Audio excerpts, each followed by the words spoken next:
Liverpool versus everybody. Um, Before I go into my rant, let me say shout out to all the people who have supported us, who subscribe to our channel. All of you who leave messages, comments. Really nice. I really appreciate that. We've gotten our support and or subscriptions have risen at an alarming rate in a very short time. I didn't see that coming. This started as something just as a labor of love, if you will, for the team that we support and that we love. So the fact that anyone's coming by to leave comments or subscribe or unsubscribe or thumbs down, it's all appreciated. The comments that I get in other people's channels, which is great. I love the banter, the insults, and a lot of the Liverpool born and bred fans who think because I'm not from Liverpool that my opinion doesn't matter and I'm not a real fan. I appreciate it all. Some of it's more funny than others, but I appreciate it all to be at the end of the day. I love being a Liverpool supporter, and so I'm gonna continue to do that no matter what whoever thinks about it. So anyway, the rant part is that I went to Redman TV, and Redman TV is probably the most popular channel on YouTube. So it's nice to go there. Most of the stuff I don't necessarily agree with, and that's okay. As supporters, we can support the same team and have different outlooks or different opinions about things, and that's great for me. But here recently, it was another thing I didn't agree with, and that's this whole idea that Mane has a winter slump. I'm sorry. How many games we played in the winter, November month? We played 3, in case you forgot. What were those games? Watford, Southampton, and Sunderland. How many goals has Mane scored in those 3 games? 2. I know they both came in one game at Watford. I get it. But he scored the most goals in this month, more than any other player. One more than most other players, but he scored more goals. And then people gloss over the idea that he won the penalty at Sunderland. Yes, we had a goal already that we really needed by Origi. Hats off. But in my opinion, we needed another goal just to finish them off. We got a little shaky in defense at the end of that game. And if Sunderland converts one of those goals, it's a 1-1 draw. Unless Mane works hard, gets into the box, gets fouled, which actually is kind of like a goal for him in my opinion. Or an assist, if you will. Milner is pretty much automatic from the spot. But, it's amazing to me that a player is looked upon as having a slump if he doesn't score goals. As if pressing the ball, it doesn't matter. As if putting pressure on the defense doesn't matter.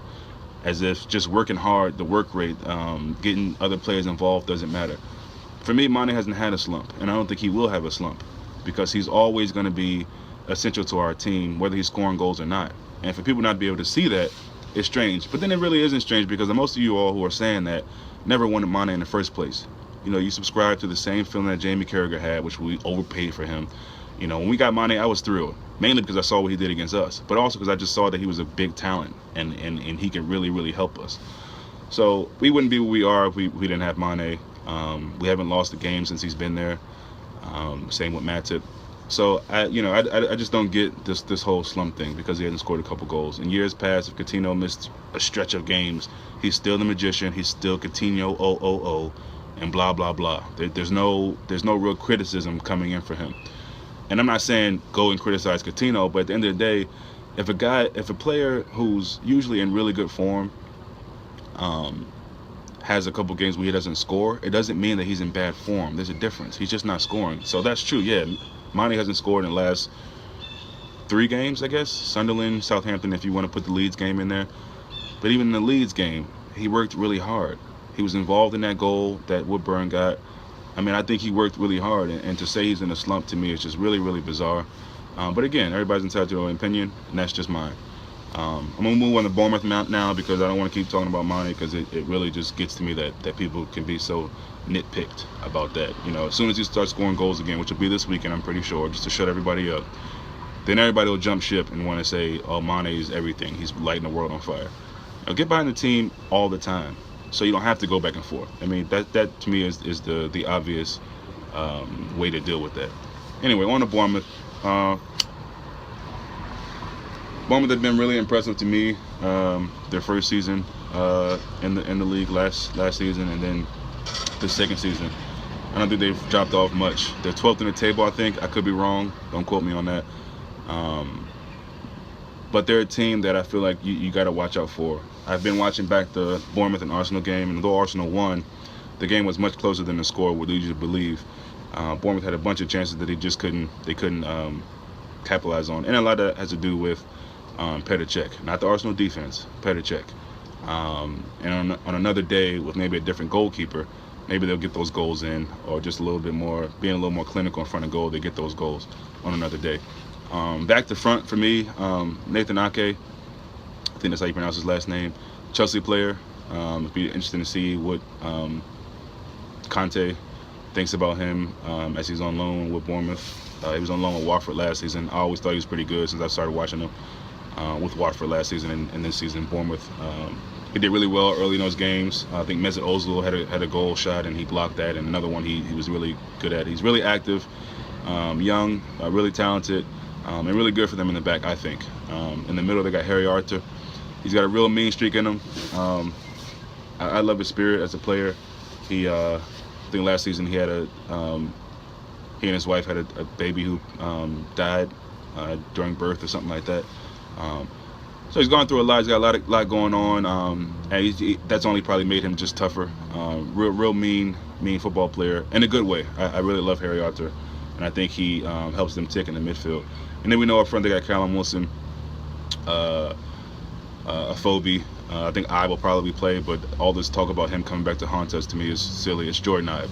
I mean, come on, we know what he's about. He's not going to really do anything. I don't think he's going to be able to hurt us at all. And they got Brad Smith, who I don't know if he'll play or not. But again, Bournemouth, they're going to play football. They're not going to sit back like Southampton. They're not going to sit back for damn sure, not like Sunderland or Man United. So they're going to come out and try to play football and try to win the game. I can't see anything different. Eddie Howe, that's just how his teams play. They don't sit behind against any team. They come out and try to win and express themselves and enjoy their football. So I can see a pretty exciting first half. Very fast-paced, a lot of strong tackles in there, a lot of physical challenges. But I also see us coming out. And I'd like to do score predictions every now and then. At the end of the day, we're a team that there are going to be days that we have to grind out victories, and I'm cool with that. That's the name of the game at the end of the day for me. You win the game. You get the 3 points. So I don't really care what the score is, but I do think we will get back to scoring bags of goals because that's what we do. Usually the teams that come out and just play us. So I got 3-1. Who scores the 3? I don't care. I really hope Mane gets a hat trick just to shut everybody up, or at least gets one. But I think 3-0, 3-1. Bournemouth again are a dangerous team, and I can definitely see them nicking a goal. I like that we have the back-to-back clean sheets. I like to see that continuing. Or I guess it's 3 clean sheets in a row. I like to see that continue, but if it doesn't and we get the win, I'm cool. But I got 3-1. It should be a pretty lively affair.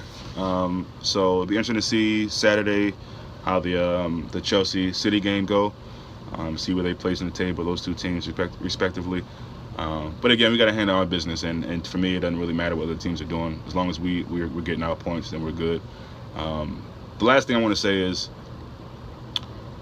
I understand how big Coutinho is to our team. Probably bigger than it needs to be made out for some of you supporters. He's an important part to our team, but we are Liverpool Football Club. We aren't Philip Coutinho Football Club. So not having him is not the end of the world. We don't need a guy to come in and take his place. Or we don't need anybody to say, all right, come on, guys, Philip's out. Everyone and their grandmother knows Philip is out, okay? We don't need anybody to tell the team that. We all know that. What we need is someone to say to the team, listen, this is Liverpool Football Club. Let's continue to show people, unfortunately some supporters too, that that's who we are. We're not one player. We're a team. And this is what they show week in and week out, and people still fail to realize that and feel like one player missing or 2 players missing or 3 or whatever the case may be means that we can't win a game. So it's another game that it's there for us to take, and we just need to come together, play our football, enjoy our football, and just stick together. That's all that needs to be said. Philip Coutinho's name shouldn't even be mentioned. You know what I mean? And I hope this week the traveling support is out to sing and shout and be loud and make a presence at Bournemouth. It's a small pitch, but hopefully we travel strong and show the team our presence, and we don't have to have our manager, getting the team, getting the fans excited again. Hopefully that's something that just comes naturally in an organic way. So that's it for me. Till next time.